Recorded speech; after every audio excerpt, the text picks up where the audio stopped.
Hey everyone, this is part 2 of Comic-Con, day 2. We had a really fun day.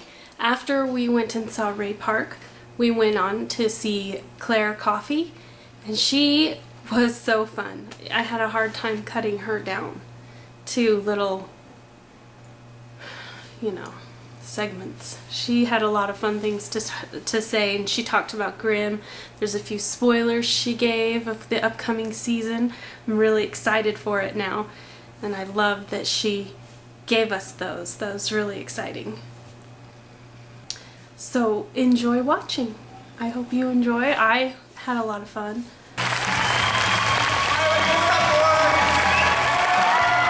I'm going to start with I Love Hex and Beast over here. Sorry. When you put on your Hex and Beast makeup, how long does that take? It's actually not makeup, it's CGI. So what they do, it takes about 2 hours to make me look like this in the makeup chair. So they put little tracking dots on my face, and they're just these little white paper little circles, and so they post them, and then they do everything in the magic computer lab. Wow, that's easy for you then. That's great. It's very easy, yeah. Thank you. Okay, the second question was what?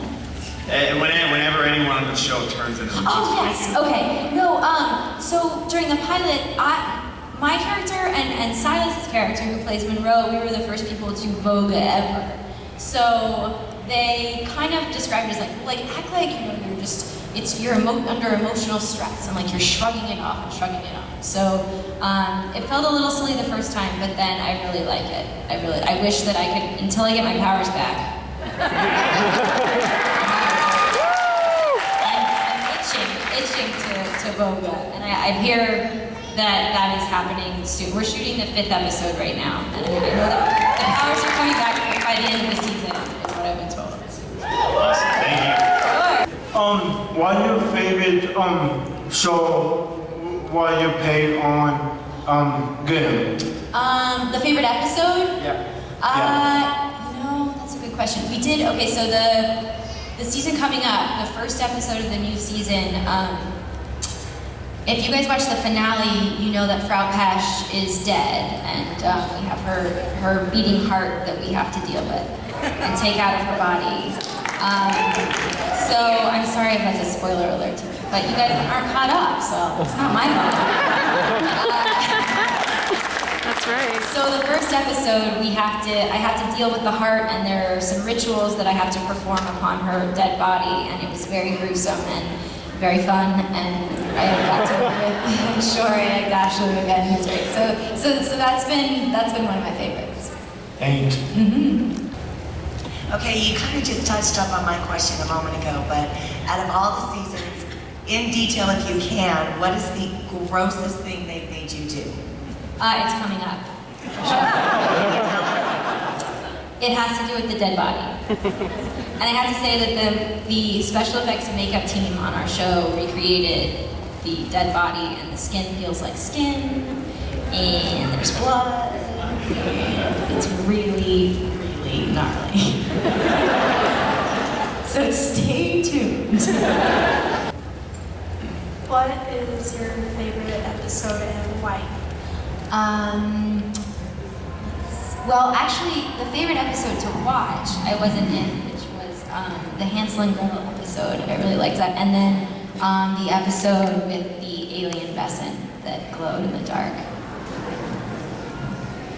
All right, so in the end of this season, you were pregnant, and obviously you're not. On the show, I'm very pregnant. Yes. Can you kind of go through the process of what they have to do to get you ready for your role? Yeah. So they made a life cast of my body, which was me sitting in a makeup trailer, and they just painted silicone on my mostly naked body. It's just unsettling. But then they put essentially what is cast material and made a cast of my torso, and then they've been building these pregnancy bellies. So I got to wear one a couple days ago, and they glue it to my body, and it looks and feels very real. It was heavy, so we would walk differently, and it was it's really cool. In the last couple of episodes of the season, you played somebody who was copying, shape-shifting you. Yeah. So how did you portray to show it was different? We did it a few different ways because I wanted to make sure there was a difference, but I didn't want to go overboard. And it's really hard when you're on set to know what the camera is interpreting. So Norberto, who directed that episode, he's one of the producing directors, so he's there with us all the time, and he's wonderful. So we tried a few different things. I think what I tried not to change anything physically. I tried to just, in my head, be more nervous than I normally would, but yeah, just trial and error. Uh-oh. Hi. Since you and Nick are both fighting the royal family, do you know if you and Nick are gonna team up? That's a really good question. I would like to because it's really fun to work with David Gentoli. He's awesome. But I think it might be some alliances are shifting without giving too much away. I think that's not a bad hypothesis. Do you do classes or get coaching? Coaching, yeah. In LA, I found a good coach, but I have mostly a theater training background. I mean, at Northwestern, it's all theater based, and what I found in LA is the biggest skill you can learn is confidence because you're auditioning more than you're acting.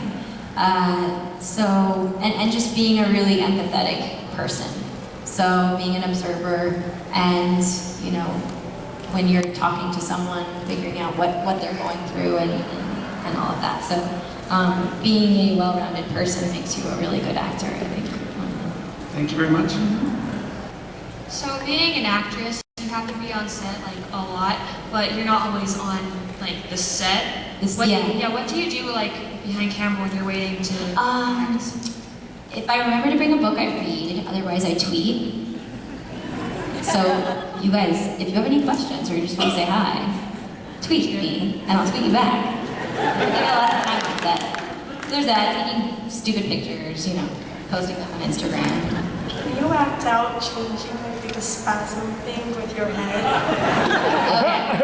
I see what kind of floodgates this happy birthday situation is. I should have brought my tap shoes today, too. Okay. So it kind of starts I got his tap. So it kind of starts like this, and it's just shrugging, it's like this.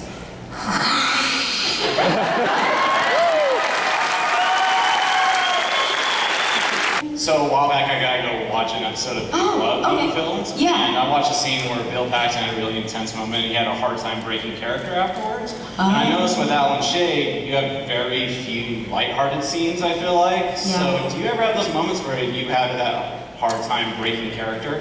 You know what? It's less about breaking character. It's more about staying focused when I'm in. Scenes where really sad scenes, or if I have to cry, or which I haven't had to do yet.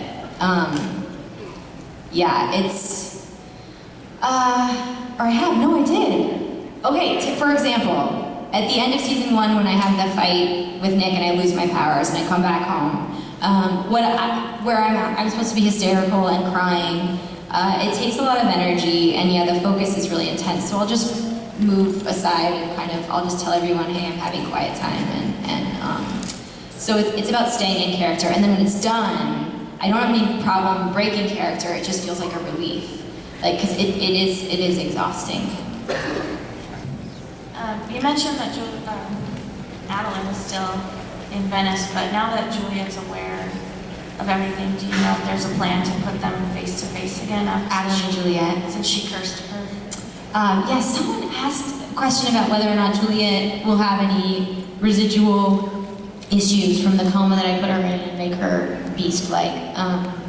I don't know the plans so far. I know I'll end up back in Portland sooner rather than later, but I don't know. That would be awkward. I'd like to see it. Okay, so the royals, are we gonna find out next season? Are they human? You're What is gonna- their power over for the vessels. Yeah, you'll find out a lot about the royals next season. Do you want to give a spoiler? There's a new, yeah, I'll give you a couple. There's a new royal. We find a distant cousin of the prince's, and that's going to be played by Alexis Denisof from Buffy. And you've heard a little bit about the resistance movement so far, and what we're getting into now is the resistance is kind of galvanizing their forces, and the war.